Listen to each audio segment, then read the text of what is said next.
नमस्ते दोस्तों। तो चंपारण जीएस एक्सप्रेस में आपका स्वागत है।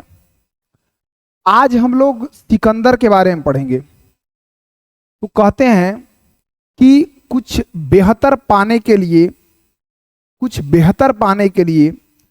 तो खोना होता है, कुछ बेहतर पाने के लिए कुछ तो खोना होता है, और जख्म उनको खूब लगते हैं जिन्हें सिकंदर होना होता है।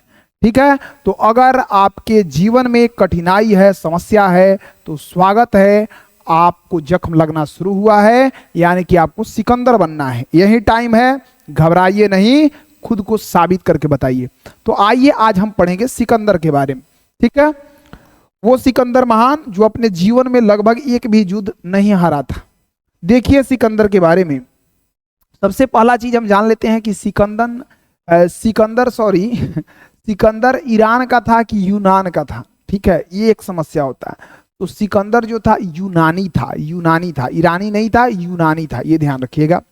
अब देखिए सिकंदर का जो पूरा नाम था वो था आपका अलेक्जेंडर महान। ठीक है, और फेमस हुआ ये सिकंदर महान के नाम से। तो पूरा नाम इसका अलेक्जेंडर महान था। ठीक है, सिकंदर महान के नाम से ये फेमस हुआ। भारत पर पहला यूनानी आक्रमण किसके द्वारा किया गया था? ये सिकंदर के द्वारा किया गया था। अब देखिए जन्म और प्रारंभिक इसका जीवन हम देखेंगे। ठीक है, तो जन्म इसका 20 जुलाई 356 ईसा पूर्व में हुआ था। ठीक है, जन्म स्थान मकदूनिया के राजधानी पेल्ला में हुआ था। ठीक है, तो ध्यान रखिएगा, मकदूनिया के राजधानी पेल्ला में किसका जन्म हुआ था? तो ये सिकंदर का हुआ था। ठीक है, ध्यान रखिएगा, 356 ईसा पूर्व में। पिता का नाम क्या था? फिलिप दू। पिता का नाम क्या था? ध्यान रखिएगा, फिलिप दू था। ठीक है, माता का नाम ओलंपियास था। प्रिय घोड़ा का नाम ज्यादा पूछता है, तो प्रिय घोड़ा का नाम था बाऊ केफला। सिकंदर बचपन से ही बहुत तेज, साहसी और महत्वाकांक्षी व्यक्ति था।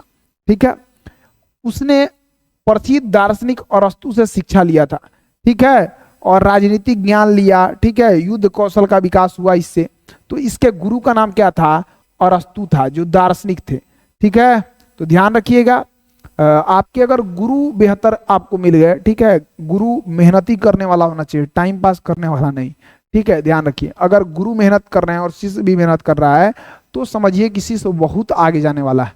ठीक है, तो ध्यान रखिए, क्योंकि गुरु जस्ट एक रास्ता होता है, समझे, जिस पे अगर रास्ता आपको बेहतर मिल गया तो आप मंजिल के पास आसानी से पहुंच जाएंगे। लेकिन रास्ता ही रोड़ा वाला मिल गया, उबड़ खाबड़ वाला मिल गया, रास्ता ही इतना खराब मिल गया, तो वो आपको गलत दिशा में लेके चला जाएगा। ठीक है, तो हमेशा बेहतर टीचर का आपको चुनाव करना चाहिए, और ऐसा टीचर जो आपके लिए मेहनत करे, मेहनती हो। सीधा सीधा बात, अगर मेहनती टीचर नहीं है तो फिर कोई मतलब नहीं बनता है। हवाबाजी से खाली काम तो चलता नहीं है।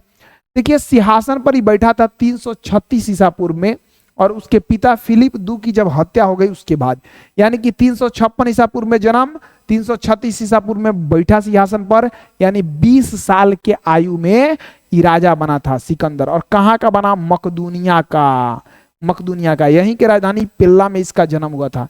ठीक है, माता का नाम क्या था? ओलंपियास। पिता का नाम क्या था? फिलिप दू। तो ध्यान रखिएगा, ये सब भुला नहीं जाइएगा, समझे। तुझे भूलना तो चाहूं लेकिन भुला ना पाऊं। ठीक है, तो इसके बारे में बात करें तो नहीं दूसरे डायरेक्शन में चल जाता है। ध्यान रखिए, सिकंदर का आक्रमण ईसा पूर्व 4वीं शताब्दी में विश्व पर अपना अधिकार स्थापित करने के लिए यूनानियों और ईरानियों के बीच में संघर्ष हुआ। सिकंदर ने ईरानी साम्राज्य को नष्ट कर दिया। ठीक है, तो ईरानी को कौन नष्ट किया? सिकंदर। हेरोडोटस तथा अन्य यूनानी लेखक के विवरण में, ठीक है, ये पता चला कि भारत में अपार संपत्ति है, भारत में बहुत संपत्ति है। और यह जो हेरोडोटस हिस्टोरी का किताब लिखा था, और अन्य जो यूनान का लेखक था, तो उसका किताब पढ़ के इसको लगा कि हमको भारत में चलना चाहिए। जब पैसा खूब है तो चलो वहां लूटेंगे, एकदम मौज मस्ती करेंगे, समझे। सिकंदर को भारत आने के लिए वही सब किताब प्रेरित किया। और ईरान को जीतने के बाद सिकंदर काबुल की ओर बढ़ा, जहां खैबर दर्रा पार करते हुए 326 ईसा पूर्व में भारत आया। किस दर्रा से आया था? जब अच्छा लेवल के क्वेश्चन पूछेगा ना तो ये पूछ देगा, खैबर दर्रा से आया था। 326 ईसा पूर्व में ये भारत पहुंचा था। ठीक है, तो ध्यान रखिएगा, और 1 साल तक ही भारत में रहा है। भारत में आया तो ध्यान रखिए, आपको बता दें शॉर्ट में, सबसे पहला जो राजा था उसका नाम था आम्भी। क्या नाम था? आम्भी। आम्भी क्या कर दिया? सिकंदर के सामने आत्मसमर्पण कर दिया। आत्मसमर्पण आत्मसमर्पण कर दिया। ठीक है, दूसरा राजा था जिसका नाम था पोरस। पोरस, और पोरस से युद्ध हुआ था आपका झेलम नदी के किनारे। किस नदी के किनारे? झेलम नदी के किनारे। ठीक है, तो पोरस से युद्ध लड़ा सिकंदर, लेकिन पोरस का हुआ सिकंदर से हार गया। लेकिन पोरस के बहादुरी को देखकर सिकंदर इसका राज इसको वापस लौटा दिया। ठीक है, ध्यान रखिए। फिर सिकंदर भारत आने का मतलब घनानंद का शासन उस समय था। किसका शासन था? घनानंद का। सिकंदर अपने सेना को कहा कि आक्रमण करना है, हमको जीतना है। लेकिन घनानंद का सेना इतना ज्यादा था, मतलब उसका सैन्य शक्ति इतना ज्यादा मजबूत था। वो राजा को जबरदस्त नहीं था, लेकिन उसका सैन्य शक्ति इतना मजबूत था कि सिकंदर का सेना देख करके डर गया और सुन करके डर गया। फिर सेना लड़ने से इनकार कर दिया और बेचारा सिकंदर को वापस जाना पड़ा। ठीक है, तो ध्यान रखिएगा। अपने घोड़ा के नाम पर बाउकेफला शहर भी सिकंदर भारत में बसाया था। ठीक है, जो आप पीछे पढ़े हैं, तो ध्यान रखिए ये सब चीज। आम्भी और पोरस के बारे में देखिए। सबसे पहले उसने तक्षशिला को जीता और उसके शासक आम्भी ने न केवल सिकंदर के सामने आत्मसमर्पण किया, बल्कि उसका सहयोग करने का भी, ठीक है, वचन दिया था। आगे सिकंदर लड़ाई करता है किससे? पोरस से, और झेलम नदी के तट पर बता दिया आपको। इस झेलम नदी का नाम बितस्ता नदी भी है, और इस युद्ध को हम कहते हैं हाइडे स्पीच का युद्ध। हाइडे स्पीच का युद्ध भी इसको कहा जाता है। इस युद्ध में सिकंदर ने पोरस को हरा दिया, लेकिन उसके बहादुरी से खुश होकर के उसका राजू उसको वापस दे दिया। ये सब आपको बता दिया है। ठीक है, चलिए आगे देख लीजिए यहाँ पे। ठीक है, इससे आगे कई कारण से सिकंदर का सेना आगे बढ़ने से इनकार कर दिया। मगध के शक्तिशाली नंदों का शासन होना था, बता दिए। नंद वंश के कौन राजा का शासन था उस समय?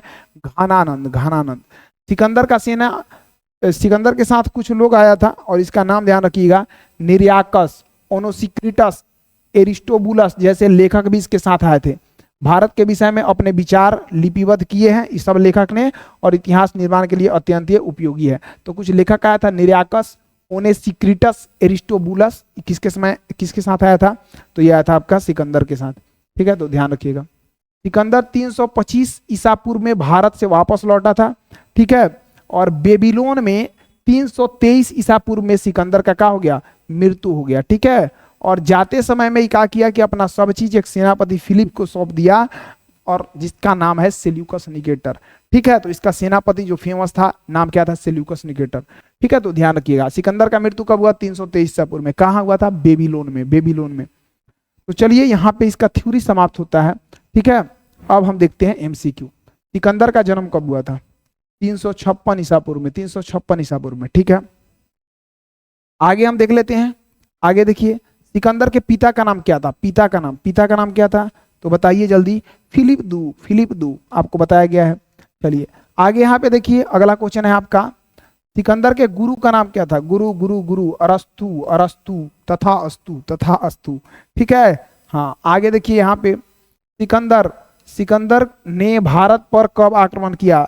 326 ईसा पूर्व। कवना दर्रा से आया था? कमेंट कर दीजिएगा आप। ठीक है, हाँ खैबर दर्रा। कौन दर्रा? खैबर दर्रा। सिकंदर और पोरस के बीच में युद्ध किस नदी के तट पर हुआ था? किस नदी के तट पर हुआ था? जल्दी बताइए। तो पोरस के बीच में हुआ था झेलम नदी। झेलम नदी। वितस्ता इसी नदी का नाम है, और इस युद्ध को जानते थे हाइडे स्पीच का युद्ध। हाइडे स्पीच का युद्ध।